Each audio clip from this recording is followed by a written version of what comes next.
Ang tagal ko na palang hindi nakauwi sa lugar kung saan ako isinilang.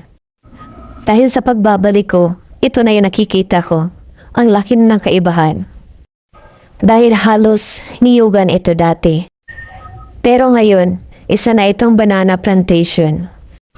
At pinamumunuan ito ng Tadeco Company. At isa pa sa napansin ko, yung kalsada na dating lubak na lupa ay isa na itong simentado. Umpisa sa Tambungan, papuntang Binagsayan. Puro na ito simentado at puro na ito banana plantation. Ang laki na talaga ng pagbabago sa lugar namin, kaya salamat sa aming pinakamamahal ng mayor. At alam niyo ba guys, sa tuwing nag-harvest sila ng saging, nagkakaroon ng traffic dito kahit wala ito sa highway. Maraming salamat sa panunood.